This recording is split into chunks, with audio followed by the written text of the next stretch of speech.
Okay, I don't know. Whatever it is, it's not right on the teleprompter. I don't know what that is. I've never seen that. No, there it is. We are going to do Sting, yeah. Okay, but Okay. yeah, I can't read it. There's no words on it. Okay. Ready? Sure. There's no words there. To play us out. What does that mean? To play us out. Sting is going to do. It's a video. Sting video. What is for credits? I don't know what that means. To play us out. What does that mean? To end the show? Yeah. Yeah. All right, go. In 5, 4, 3. That's tomorrow, and that is it. Okay. In 5, 4, 3. That's tomorrow, and that is it for us today. And we will leave you with a. I can't do it. Okay. We'll do it live. Okay. No. We'll do it live. Fuck it. Do it live. I'll write it, and we'll do it live. Right. Fucking thing sucks. In 5, 4, 3. That's tomorrow, and that is it for us today. I'm Bill O'Reilly. Thanks again for watching. We'll leave you with Sting and a cut off his new album. Take it away. Do it! Just do it!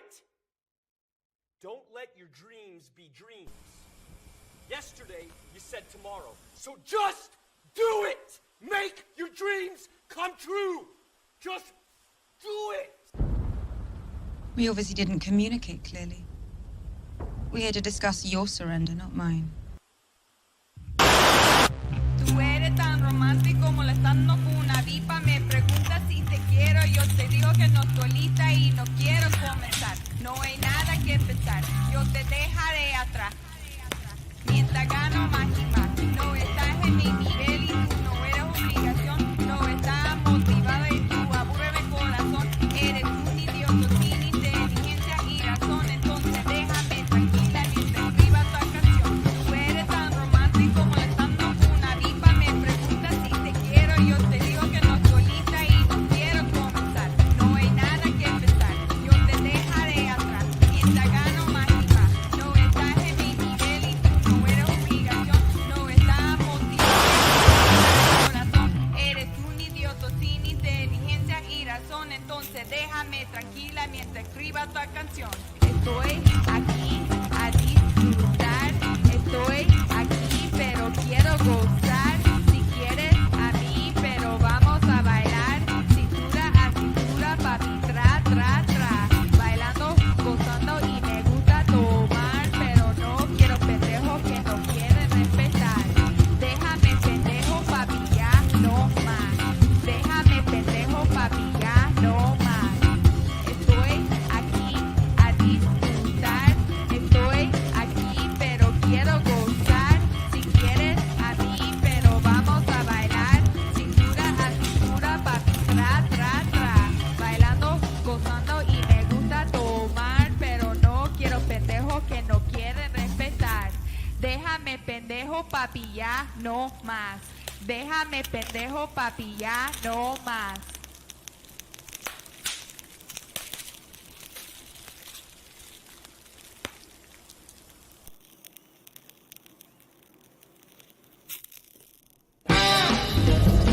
The San Diego Latino Film Festival is celebrating its 30th anniversary from March 9th to 19th. Celebrate our legacy and be part of history by experiencing all the festival has to offer, including films with Latino cinema's biggest stars, the Sabor Latino Food Festival, a performance from La Sonora Dinamita, and more. See you at Westfield, AMC Mission Valley Cinemas, and Digital Gym Cinema. Get your passes at SDLatinoFilm.com. What is up, everybody? It is your boy Luis Martinez, aka Big Chief Burrito, live with you on a Monday. Mi Gente Show, live and direct from San Diego, California, Chula Vista, the Burrito Lounge, kicking off our coverage of the San Diego Latino Film Festival 30th anniversary edition. 30 años. The Dirty 30. And we're kicking it off in style with Arte Latino preview. We're going to be talking about Arte Latino, the art program put on by Andy and Melody. We're going to bring them on in a little bit of it. We got some special artist guest, Oscar-winning film subject matter artist. I messed that up. World-renowned artist / power forward / center. Pako Pablos, Inocente, Melody, El Andy, as I like to call him. All live. Say hi if you're joining us in the chat. Give this video a like, share it with your other art and Latino film lovers. And we're also going to be giving away tickets to the San Diego Latino Film Festival. All you need to do is put hashtag Mi Gente Show in the chat, and we'll be doing a raffle towards the end of the stream tonight. And if you put in hashtag Mi Gente Show, we'll be in the entering to win 2 free tickets to any film screening at the festival. And you'll also be entered into a grand prize, and I do mean grand prize, that will be two full VIP passes to the entire Dirty 30 San Diego Latino Film Festival 30th edition. One of the most prestigious Latino film festivals in the United States, in the world. In the world, Craig. So, without further ado, let's bring on the artist. El Andy, Melody, Pako, Inocente. Hola. ¿Cómo está mi gente? How you doing? Hola. All right, let's jump right into it, guys. I hope I didn't bore you with my long-ass intro. I want to know how to win those tickets. I saw Inocente, you're muted. I saw Inocente just tripping out about the intro and the randomness of my intro. Did you enjoy that? Yeah, I couldn't stop laughing. I was cracking up, man. Yeah, it was funny. I like the beat. Yeah, a shout out to Kurt Grewan, our homeboy who created that song for us. All right, let's start off with Andy here. El Andy, Yes. tell us a little bit about Arte Latino project, how you became associated with the festival, and a little bit of the background on that. Well, I started out with the festival probably like 20 years ago when we were at the what was the old theater's name? Melody. Hazard Center. Hazard Center. So we were at Hazard Center, and this was 20 years ago, and there was no Arte Latino at the time. So I was talking to Ethan, our founder, and I asked him if it would be a good idea to put some art up. This was just my art. That's stuff that I've collected actually from artists in Los Angeles. And that year, a bunch of different artists came up and said, "Hey, how do I show my art here?" And a lot of people said, "Hey, how do I buy the art that's here?" And I just kind of saw people want to buy art, people want to show art, so let's do it. That's how it started. And are you an artist yourself, Andy, or do you just have you always been attracted to the art world? What's your relationship to it? Actually, I could draw maybe a smiley face, but no one would know what it is. Okay. So you're an abstract artist. Yeah, that's yeah. Sounds good. Thank you. But I've been curating. I actually had a gallery at Liberty Station for a while, so I just really did love the art, and I saw that for a while there wasn't a whole lot of places to see Latino art. And since I already had a collection, I already knew some artists. I just gave it a shot, and I've been doing it ever since. Not at a gallery right now, but I'm having a great time doing it at different events and with the film festival right now. All right, absolutely. And Melody, Chicana Lili, when did your involvement with Arte Latino start? I came on the festival about 5 or 6 years ago with Andy, just helping him. That was in Fashion Valley, and we had 2 6-foot tables to host artists to have live art every single day of the festival. So that's what I came on to help with. And then last year they just gave us a whole storefront, and this year they gave us 2, kind of. So we get to expand every year, and yeah, have a lot of fun. And, yeah. All right. Now, what are you are an artist as well, as I have been led to believe? Is that some of your artwork in the back? What are some of the surprises, and what have you been preparing for the festival this year? Some surprises. Well, we have the old Ruby's location across the way from the AMC Theater at Mission Valley, and we are kind of filling it with art. Really, we have about 3 or 4 art installations going up. One is a mural, like we have about 4 murals, where you're going to be able to go in front of the mural, and there'll be some cutouts on the side, and you can take pictures and all that stuff. So I'm collaborating with Esmeralda Robles with that. And then there's a sculpture collaboration that I'm doing that will extend pretty far into the Ruby space. I'm sorry, it's called the Hub, the Festival Hub. So it'll extend a good ways out, and that is in collaboration with the artist Jamonic. Yeah, so we have some art installations. We have some installations for community involvement. Our guests at the festival will be able to, put their touch on an installation there. Yeah, it's a lot. Oh, and we have a group art show as well, a group art exhibition with the theme of Latino film. That's going to go in the festival hub as well, and there's a lot more to share, but that's a preview. You have to come to the festival to see the rest. Oh, okay, got it. And everybody, you can go to SDLatinoFilm.com, find the link to the Eventive page there, and you can get passes to all the films, but it is 100% free to just show up at the festival, check out the beautiful artwork by some featured artists, as well as some installations, some interactive pieces, and then just go to the friendly staff at the kiosk and say what movies that Luis curated are playing today, and then you go watch that. And then that's right. That's kind of how you do it. Now there's tons of movies. There's movies literally for everyone. We have a comedy showcase called Hay que Reírse. We have a horror showcase, Un Mundo Extraño by Miguel, who does an excellent job with that every year. We have the Viva Mujeres showcase. We have the Corazon showcase. We have Frontera Filmmakers, Frontera Docs, Somos LGBTQ showcase. There's literally something for everybody at the festival this year. No excuse not to go catch a movie, support Latino artists, support Latino filmmakers. Araceli stopping by saying, love Arte Latino. Hi, everybody. Hi, Araceli. Thank you for stopping by. Hey, Araceli.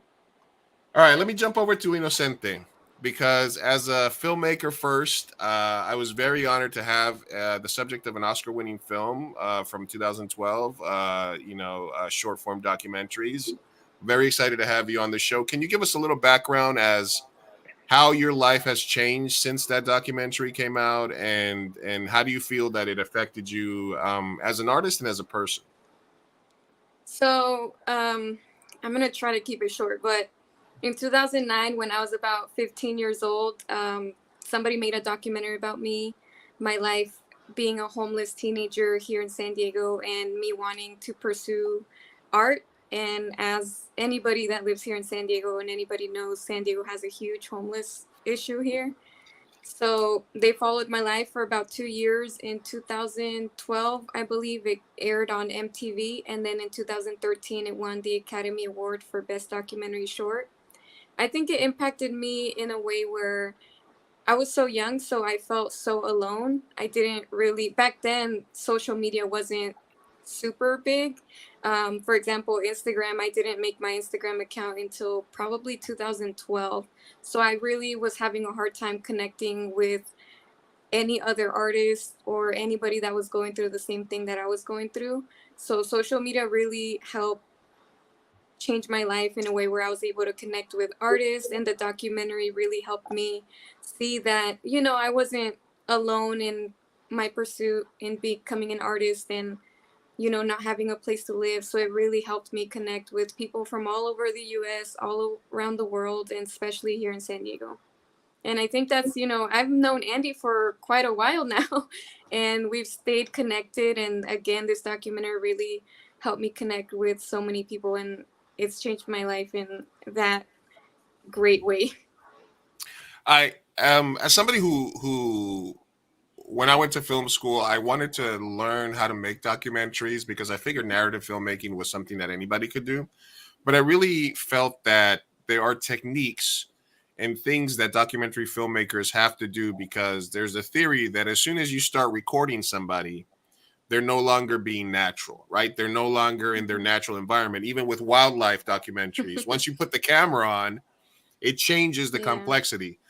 As the subject of a film, how do you does that ring true to you? Do you feel that do you feel that you were different as soon as the camera came on, or do you feel that because of your age, because of the situation you were in, you were real no matter what? I think it was a little bit of both. I've always been very open with my feelings and who I was. The one thing that helped was that people were already staring at me, because back then when I was 15, I used to draw a lot on my face. I would do all these designs, and as a 15-year-old, I would wear tutus and have paint on me, and people already stared at me. So when there was a camera on me, it was just someone else staring at me in a different way, Okay. I think what helped also was that the filmmakers were really nice. There was times where, my life affected the fact that they were following me around. There was times where I had conflicts with my family and conflicts with my own pursuits. And for example, there was a time where in the beginning of the film, I'm speaking directly to the camera. And that was one of the times where they left me alone in the room, because it was hard for me to speak to out of my heart when there was people surrounding me. So they said, you know what, we're going to let the camera rolling and you can speak from your heart, and we'll come back in a few minutes. And that's what actually they ended up using at the beginning of the film. So they were super helpful. And again, understanding that I was a teenager and that I was going through a lot. And yeah, it was good.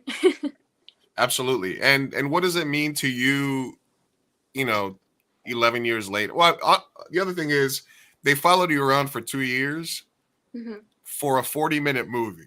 Yes. So that's also very trippy that they condensed those 2 years into that short amount of time. Did you feel like that was enough? Did you think that there were a lot of things that they missed, or how did you feel about the end product?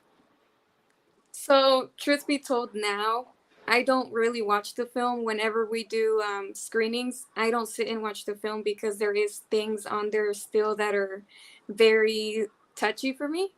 How do I explain this? So I hate watching myself too, so relax. Yeah.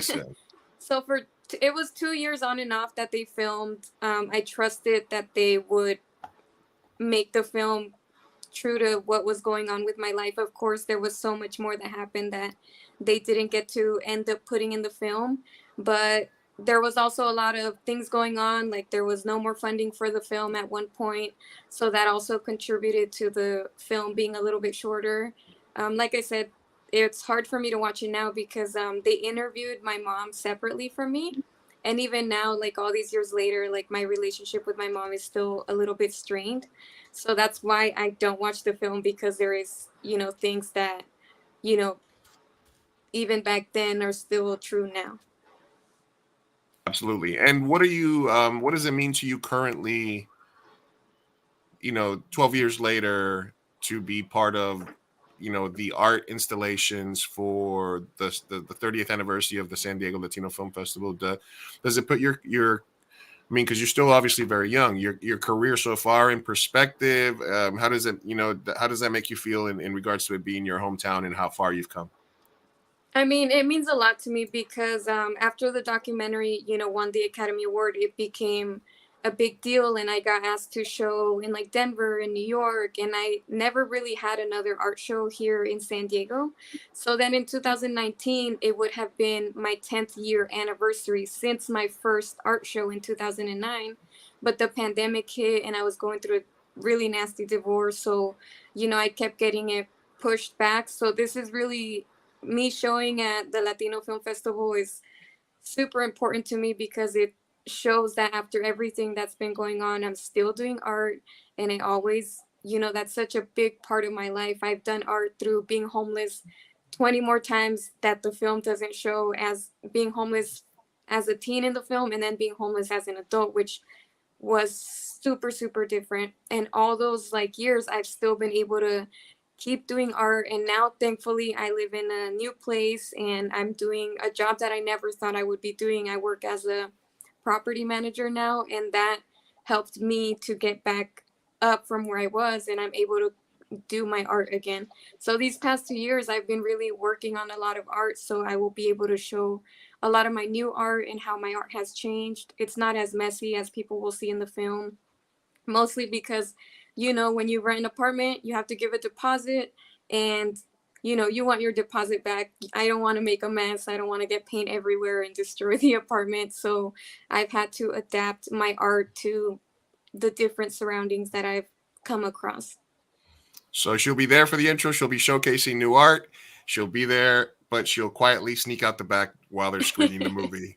Yes, but then I'll come right back. But then you'll come back I'll right sneak back. away, then I'll Does come it come back back for the Q&A afterwards, I would Yeah. assume. All right, excellent. All right, let's move on to Mr. Pako Pablos, who you see all over the internet all the time, traveling the world with celebrities. Recently, I seen you with Ice Cube, and then we're following you all over the world. So, Pako, where did your art Thank you. start? Were you an artist since you were a child, at 7 feet tall, when you were 8, or when did the art bug hit you early on? It was when I was 7 too, and yeah, ever since I was a kid, it's one of those things. Inocente is gonna understand. Like, you have that itch to create something, or to draw onto something, or to just grab a piece of paper or a pen, a pencil, whatever you have, and just draw on the wall. So ever since I was a kid, I was doing that. I remember I used to get in trouble all the time in school because I used to draw the teachers as the cartoons or the classmates, or things of that nature. But yeah, the art, it's always been a part of me. Did it evolve? Because obviously you have a very pop artist style, but it also has such a heavy influence culturally, based in your culture. Did the style come first, or did the cultural aspects and the influence come first for you, or when did the two meet for you? You know what? I think it's one of those things as an artist that you just find it. I think I found mine probably a few years after I started professionally. When you know that you see something and that you recognize the art without attaching a face or whatever, that's when you have a style. And I think I did mine, like I said, a couple of years after being professional. It's one of those journeys that you have to enjoy, and you have to embrace, and you have to see what's good, what's bad, what works, what doesn't, and once you have it, and it's one of those things that as an artist you want, because you want your art to be recognizable without you being next to it.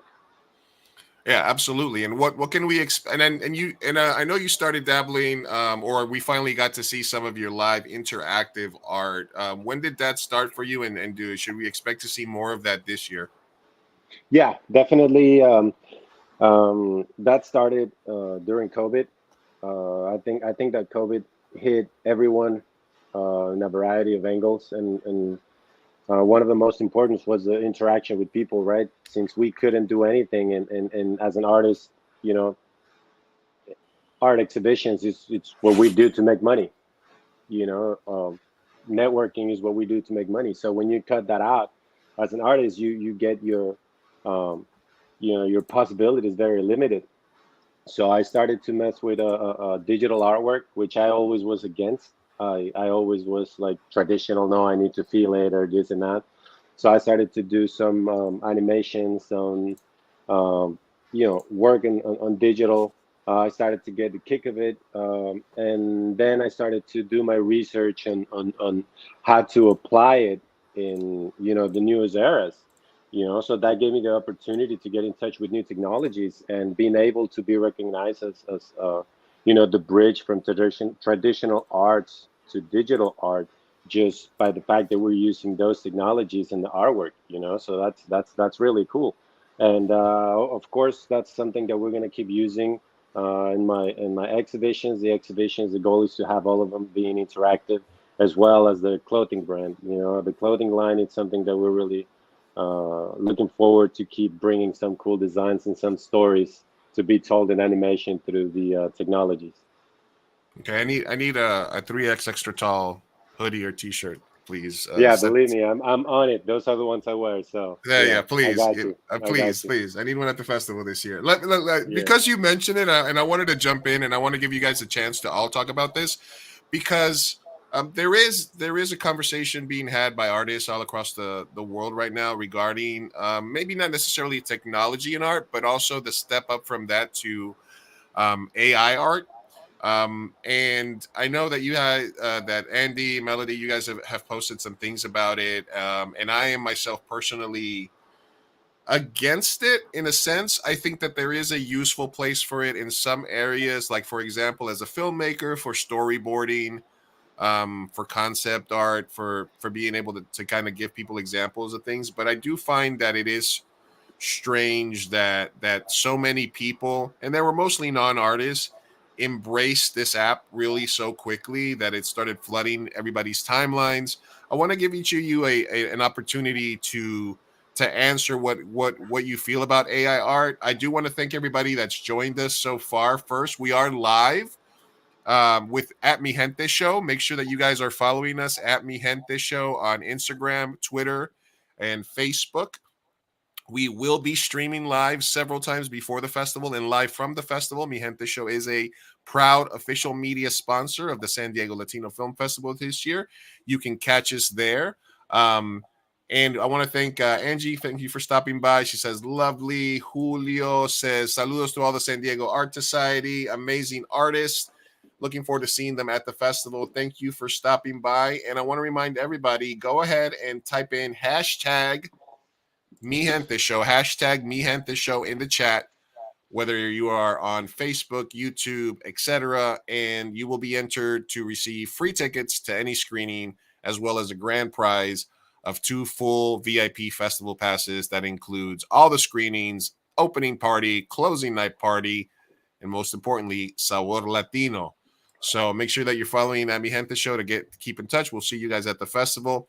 But back to my original question, let's go with Melody. Melody, can you give me your thoughts on AI art?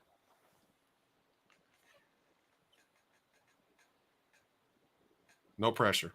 Sorry, no, I had to unmute. I am against AI art. For me, art is like personal.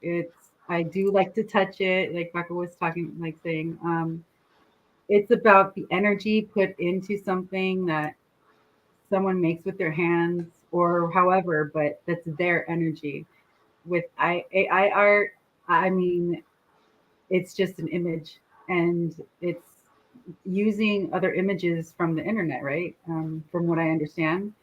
Yeah, a lot of the issues with the ethicity of it is that sometimes it's artists who passed away who get their images fed into this AI, artists who don't give their permission, whose imagery gets because the computer needs to learn from somewhere. So, and there are artists that give the permission and things like that, but Van Gogh's not around to give permission to put Starry Night into it. There's plenty of apps that'll give you a Starry Night sort of effect, right? And I do believe that there's a difference between what Pako said, which is using technology to create art or to help the artist, versus just letting the artificial intelligence do it all. Yeah, I'm not a fan. I mean, Okay. it takes away a lot from artists that are creating.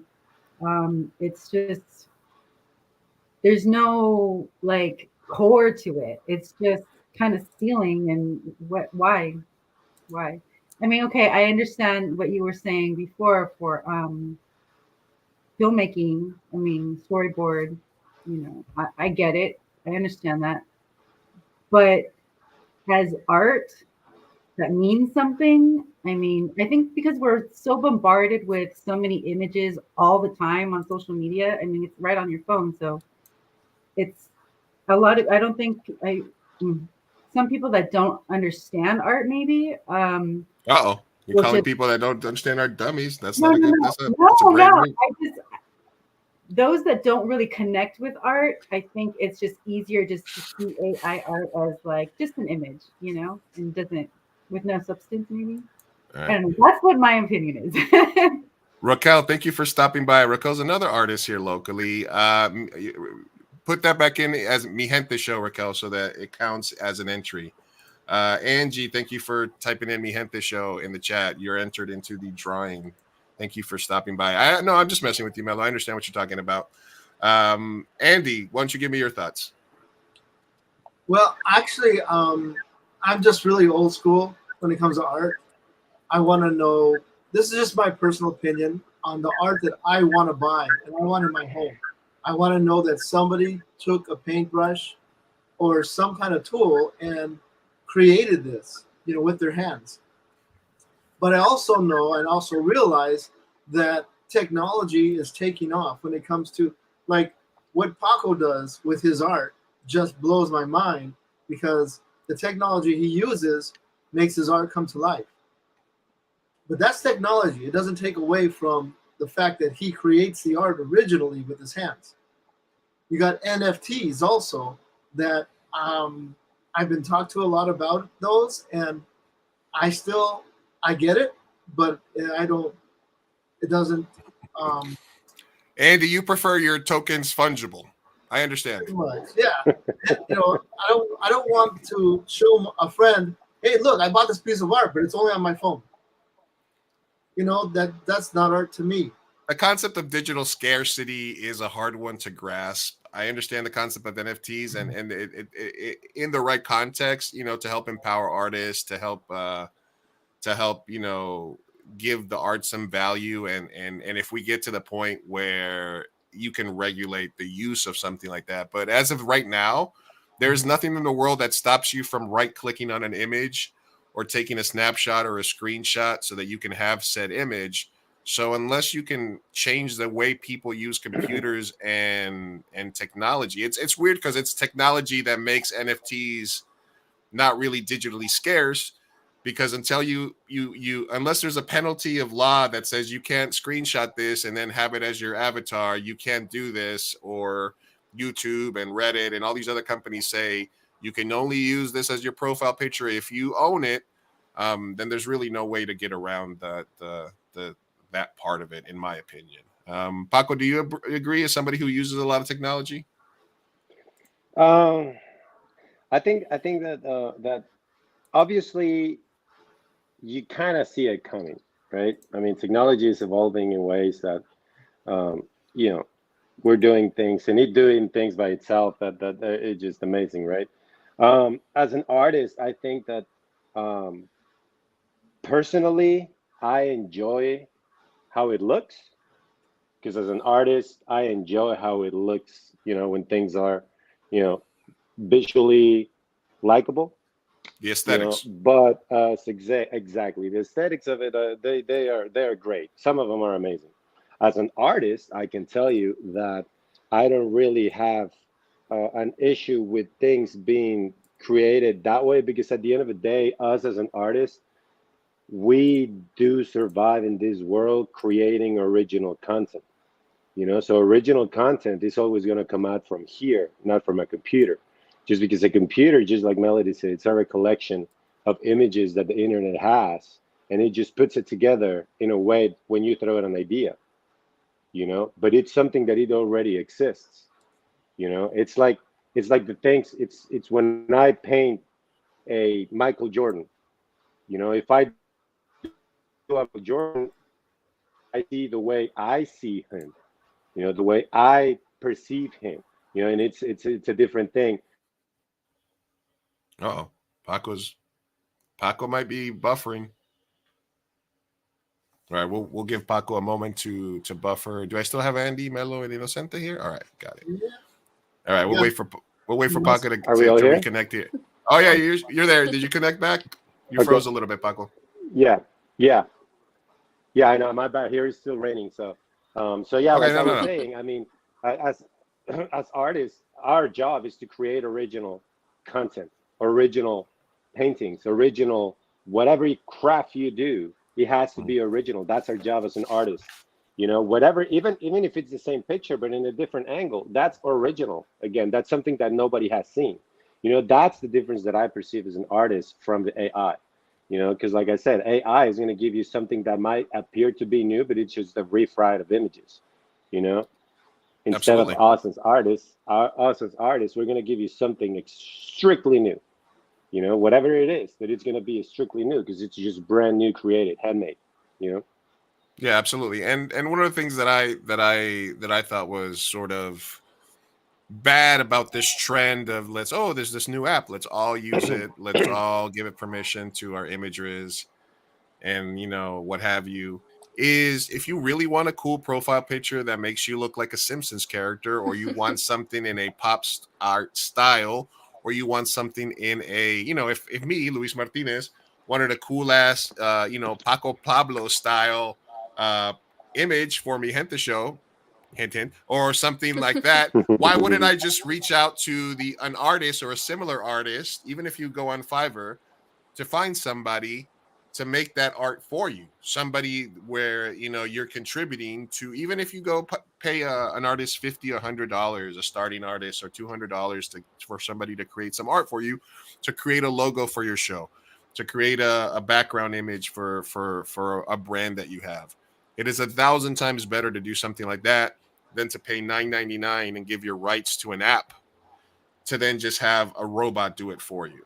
So, you know, that's kind of something that I really hated about that a lot of the people that were doing this and changing their profile pictures and supporting this know artists. They're friends with artists. They follow artists on Instagram.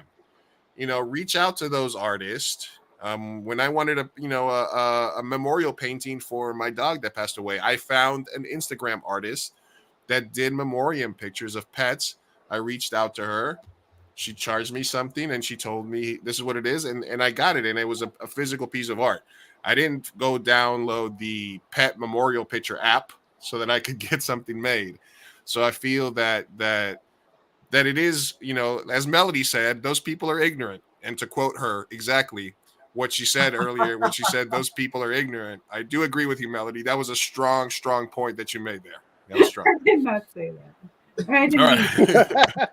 All right, Julio, thanks for typing in the chat. I think you have to type it in without anything else behind it, so that the entry, because I'm using the StreamYard giveaway tool, so I don't think it'll count it if you put anything else besides hashtag Mi Gente Show in your chat. So if you do want tickets to the San Diego Latino Film Festival, we're going to draw and give away 2 free tickets today, where I'm also entering anybody that enters today into a grand drawing that we will do right before the festival for 2 full VIP passes to San Diego Latino Film Festival. And also, if you do want to go to the festival, if you are planning to go to Sabor Latino, opening night party, closing night party, Arte Latino, Hay que Reírse showcase, there are hundreds of movies from all over the world showing there.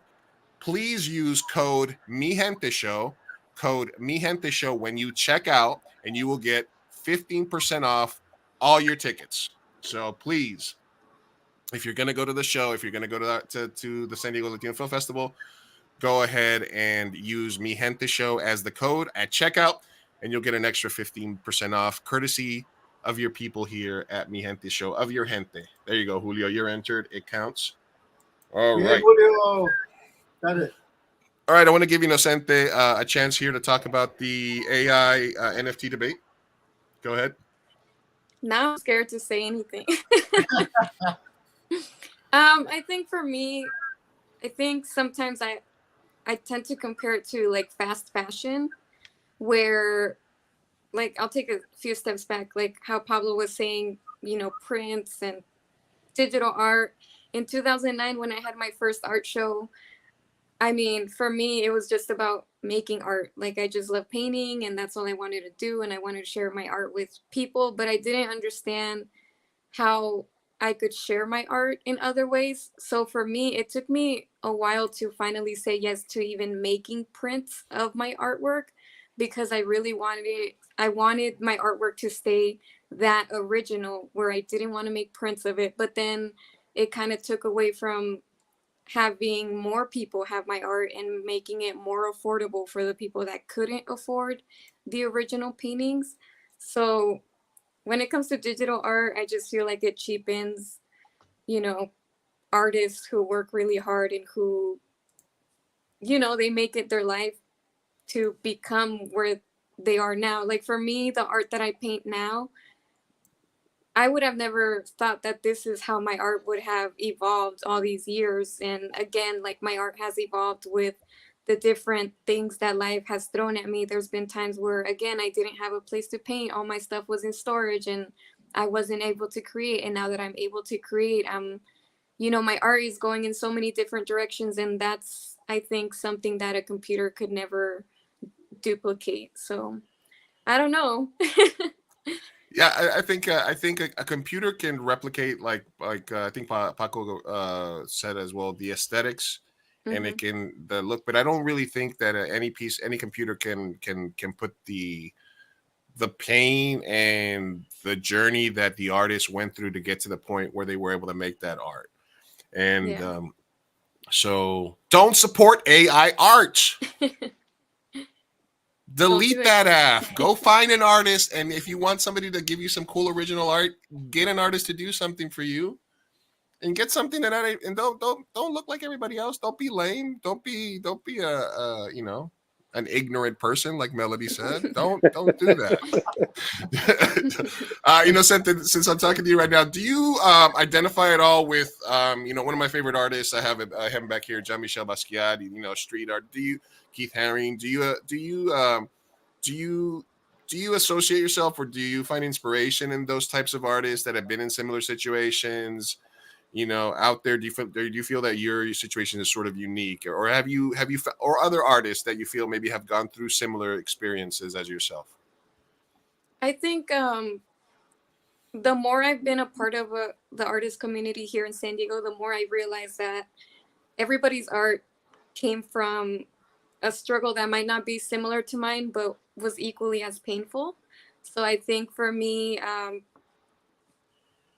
during COVID, I kind of wasn't too sad because socializing, wasn't something I loved doing. So it kind of, after COVID, socializing also is still not something that I'm super comfortable with. But when I do go out and I see other artists here in San Diego, and you talk to them and you learn about where they came from and you see them throughout the years, I think for me that's like inspirational, like to see all these artists. Like for example, this year I finally made stickers of my artwork, and that's because last year, in the past few years, the different artists that I've been connecting with, I see how they connect through stickers. And I would show up with my little brother at one of these art events, and these random people would come up to me and they're like, here's a sticker. And I was like, okay, like now I know, they're creating. That's how easily people are able to share their art. So I've been really inspired to see how also, the new generation shares their artwork and creates and is able to connect. So yeah, I connect with all sorts of artists. I'm super inspired by anything everyone makes, and I praise other artists because I like, Andy, you say you can't even draw a happy face, but neither can I. And when I tell people that I don't draw, like people don't believe it, but I don't draw. I'm not good at drawing at all. Like if I had to draw a stick figure, like it would not come out good either. But painting, like that's what I do. But yeah, I'm inspired by all sorts of artists. Listen, I'm a frustrated artist myself, and I can't draw for crap. I can't, like somebody says, like I think what art is like there's people that are talented, Like, for example, my brother is a very talented artist technically, and he's a tattoo artist, and he's really good technically at what he does. If you tell him draw him a clown, he can draw you the best the best clown picture ever. I can only draw what a clown makes me feel, or and that's not going to look exactly like a clown, but it is going to be my interpretation of it, right? So I think the art is subjective, and it takes all kinds, whether it's very technically gifted, whether it's expressionalist. Okay, we back. So whatever it is, if we get lost somewhere, we'll reconnect. So I think it's very important that if you love art and if you're an artist, even if you're not technically gifted, you make some art, right? Yes. You can always say it's the style. Yeah, it's a style. It's an aesthetic choice, like in filmmaking too. All right, Angie, well said. Remember, people still want that connection to the artist. The story of the art will tell the story to the world. Absolutely. All right, we are live on a Monday. The San Diego Latino Film Festival Dirty 30th anniversary is just around the corner. And you can go to SDLatinoFilm.com and it will take you to the all right, let me see if I can figure out how to share my screen here so I can share this with everybody here. All right. And you can go to SDLatinoFilm.com and you can check out all the movies that'll be here in San Diego. For example, Los Mecánicos, a comedy from Puerto Rico that will be screening here on Saturday, March 11th. We also have a local filmmaker, Jose Paredes, who I've known for a while. His film Contratiempo is playing Wednesday, March 15th. I spoke to this artist today from Illegally Brown, a short film that will be part of my comedy showcase, Hay que Reírse, a comedy showcase that I was able to curate with comedies from all over the world. Los Pacientes Recurrentes, a comedy road movie from Mexico that is playing on Sunday, March 12th. So if you're coming up March 12th for Arte Latino, watch a movie, then go to the art show. You got perfect thing. And you can go to SDLatinoFilm.com, go to the Eventive page. You'll get your festival passes. You can get full passes for the festival. Another film that I'm very excited about. This is one of the films I advocated It's called Años Luz. It's a movie from Uruguay. I'm Colombian Uruguayan, so this takes a very special place in my heart. The filmmaker, she is coming all the way from Uruguay. So I really want to make sure that we get an audience for her to watch this movie. It is playing on Tuesday, March 14th at AMC at 8:30 p.m. in Mission Valley. It's a really cool family drama / road movie. The filmmaker's coming all the way from Uruguay to check it out. So I encourage all of you guys to come check it out. Use Mi Gente Show at checkout, and you can get 15% of all tickets. There's also Sabor Latino. There's the art show. There is special presentations. This is another comedy that's part of the Hay que Reírse showcase that's called Haha. It's a real funny movie. There's also a short local film called Buck Stop from Jordan Jacobo, a local filmmaker. There's a lot of stuff, something for everyone. Mi Gente Show will be at the festival for the entirety of it. We will be streaming live. We'll be doing giveaways. And as always, remember that if you type in Mi Gente Show, hashtag Mi Gente Show in the chat, you will be entered into a drawing for 2 free tickets at the end of tonight's stream, as well as entered to a grand prize raffle for 2 VIP tickets to the entire San Diego Latino Film Festival. That includes opening night, closing night, Sabor Latino, and everything in between. Whew! All right. As I take a quick breath. All right, Andy, back to you, sir. Can you tell me a little bit about what went into your criteria for choosing which artists to reach out to?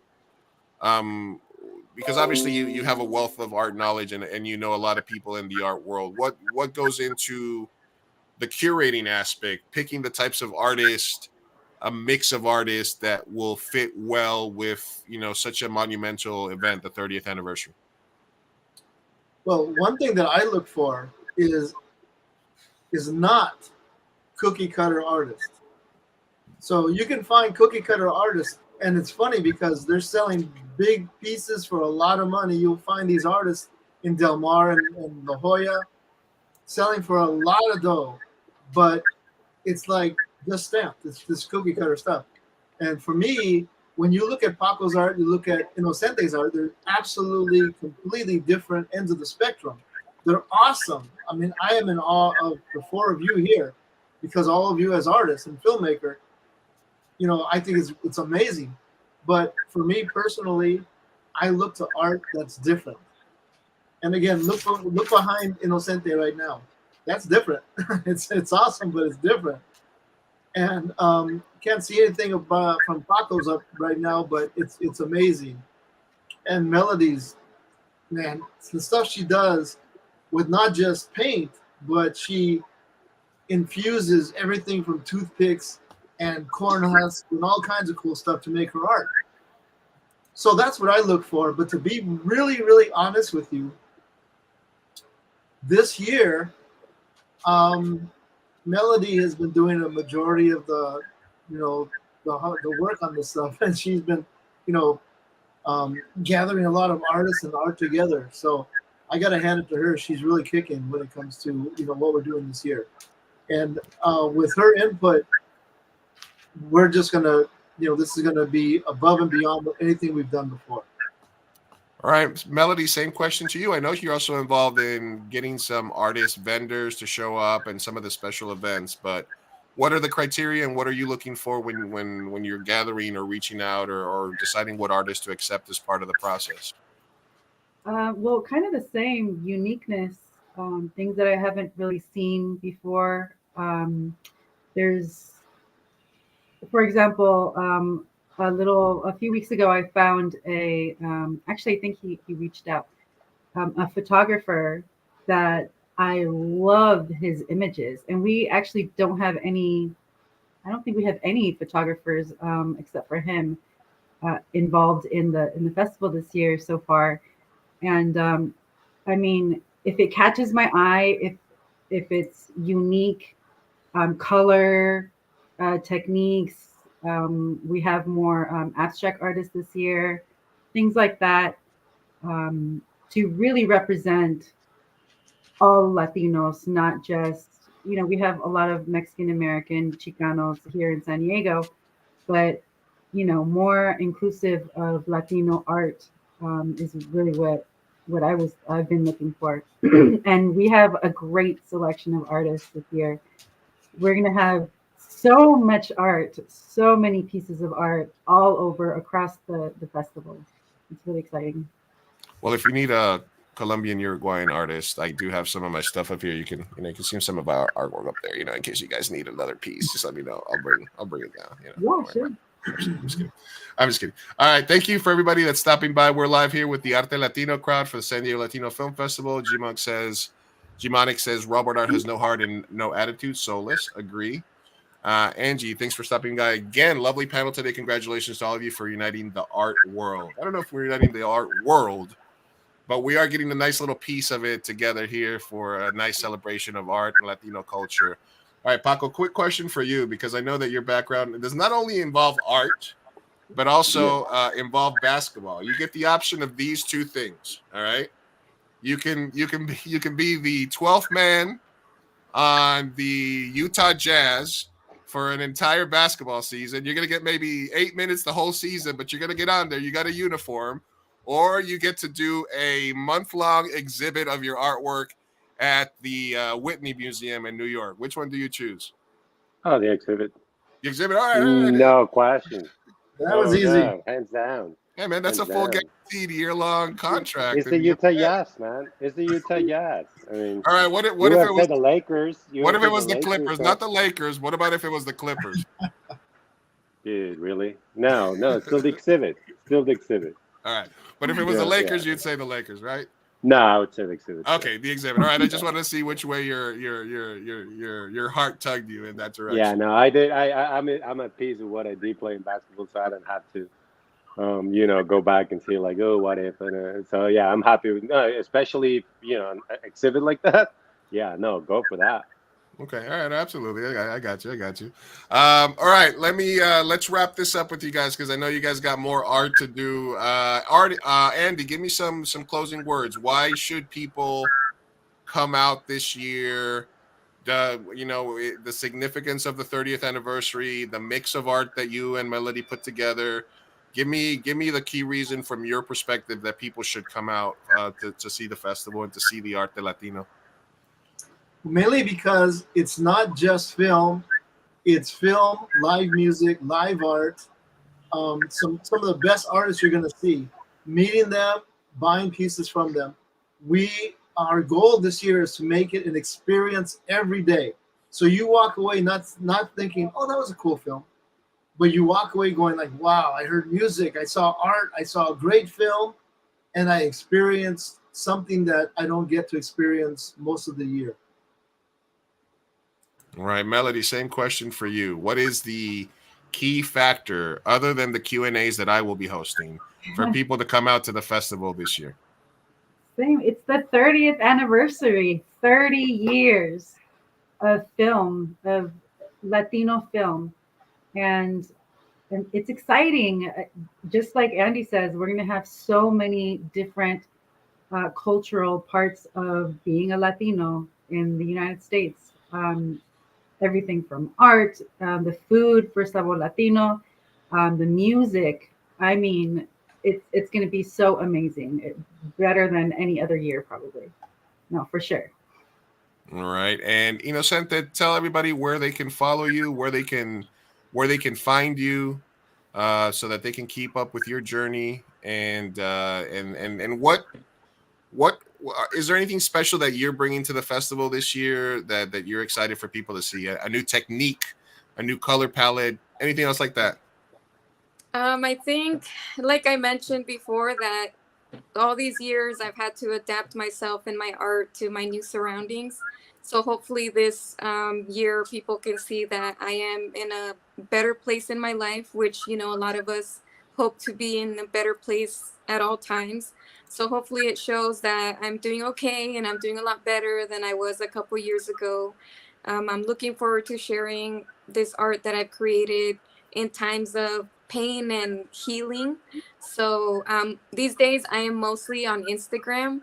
I'm hoping to bring stickers this year. Like I said, I'm still printing with different places to see which ones come out better, because that's another thing that I found difficult, is that a lot of people that print stickers, they print their digital work, and I still haven't gotten into anything digital. So right now my stickers are printed. They're actually pictures of the physical art.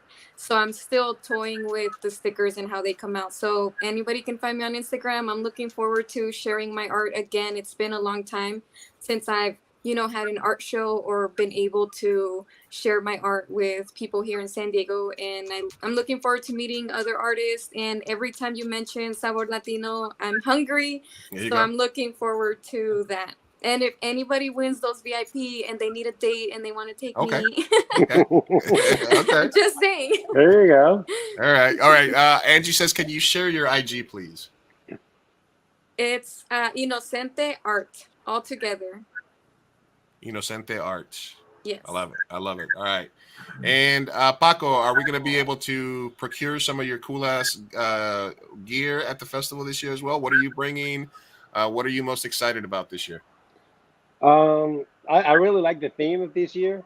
I don't know, Melody, if I can say what's the theme or not, but we're gonna have a really cool piece, there, and also, I think it's very exciting this year. 30 years, it's a lot, and celebrating it with, using this platform to highlight some artists, local artists. I think that's amazing. So just being a part of it, it's just great. Also, obviously I'm gonna have some of the pieces there, so people can see what we do. But I think just the experience is great. As an artist, I always look forward to this type of experience.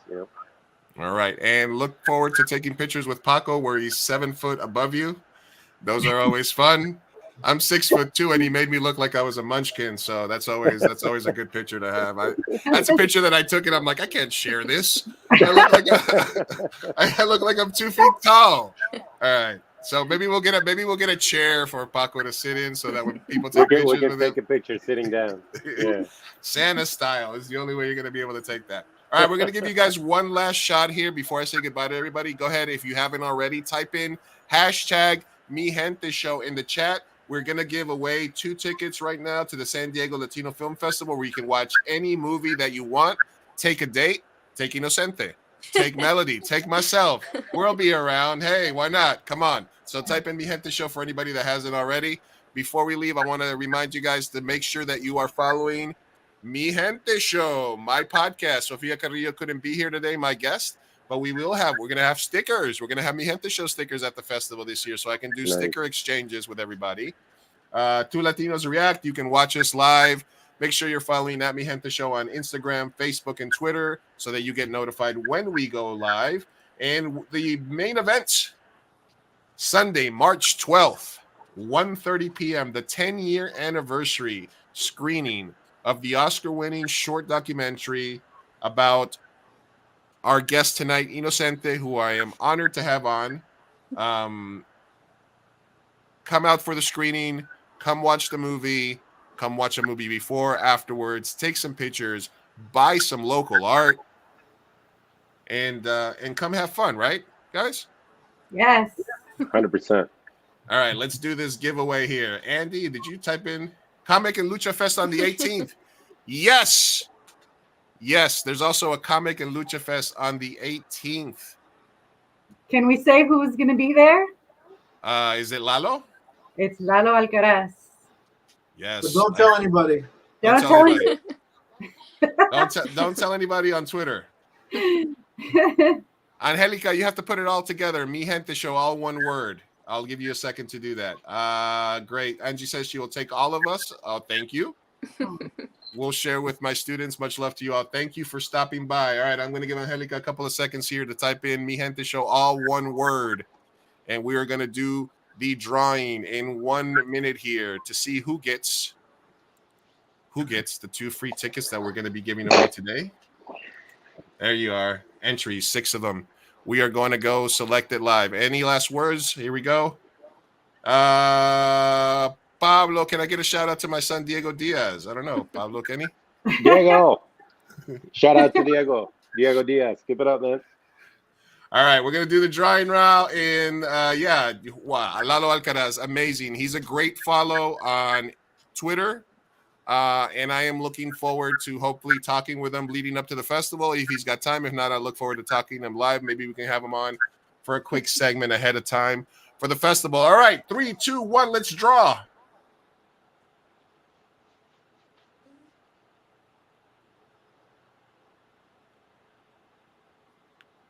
Raquel Alim, who's also a local artist here in San Diego. You have won 2 free tickets to any film playing at the San Diego Latino Film Festival. I would suggest you go to an Ike Reyes showcase film myself because I'm the one who curated it. But there are thousands, hundreds of films to choose from. Congratulations, Raquel. We will be doing another giveaway on our next stream. We will, and I'll reach out to me and I'll give you the code so you can buy tickets to whatever you want to watch. All right, we made it, guys. Yay. I told you it wasn't going to be that tough. All right, any last thoughts from any of you? I want Inocente to explain her pothead characters. My what? The characters with the flower pots on their head. Oh, yes. Okay, I thought you were talking about me, Andy, for a second. Yeah, I'm like potheads. What? What's going on? Hey. Getting a little too personal here, Andy. A lot of my art has these characters with like a flower pot looking thing on their head, but it's actually a Devo hat, and it's from my favorite 80s band, Devo. Okay. And I saw them by accident way back in like 2008 when they did Street Scene right there in downtown by 12th and Imperial. Oh man, I missed. Do you guys Street remember Scene. Street Scene? Yeah, I missed that Street was a Scene. long time ago. And I might have snuck in, I might have not when I was underage, and I just, I went up to the front of the stage and these older gentlemen walked on stage and they started ripping their clothes off, and I was like, I love it. I don't know what's going on, but this is who I love now. And they've inspired my art ever since. It was life-changing. All right. Yes. Pako, any last words?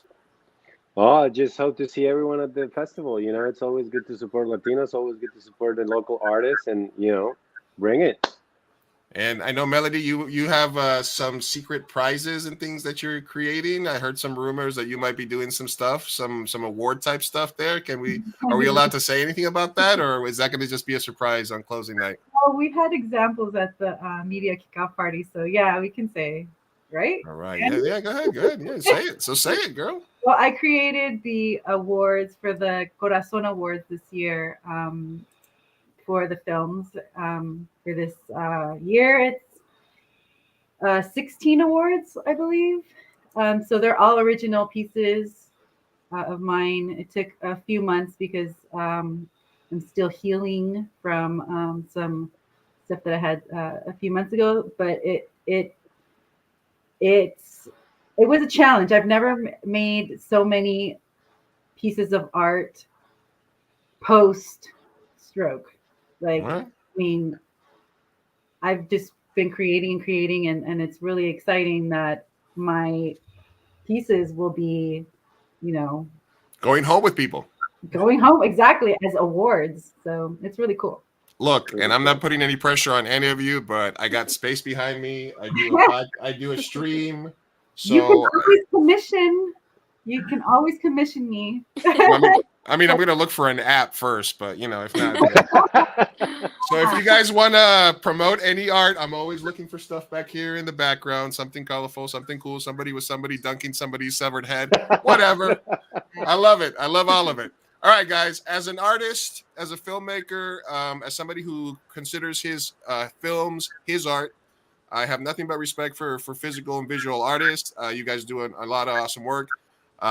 Big shout out to Andy for being a part of this for many, many years, and for handing off to Melody, who's done a tremendous job this year. Melody, big ups to you for putting this all together.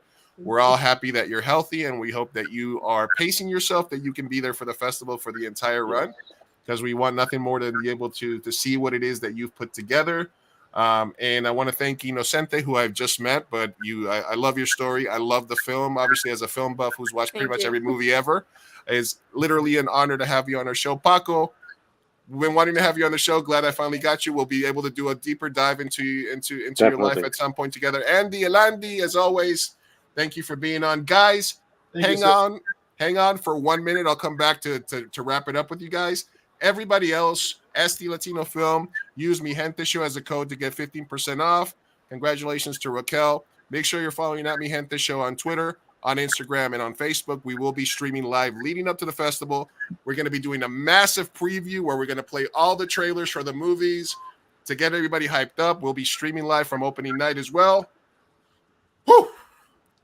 Yeah. All right. Peace out, guys. Nos vemos en el cine. Adios. Bye. See you soon.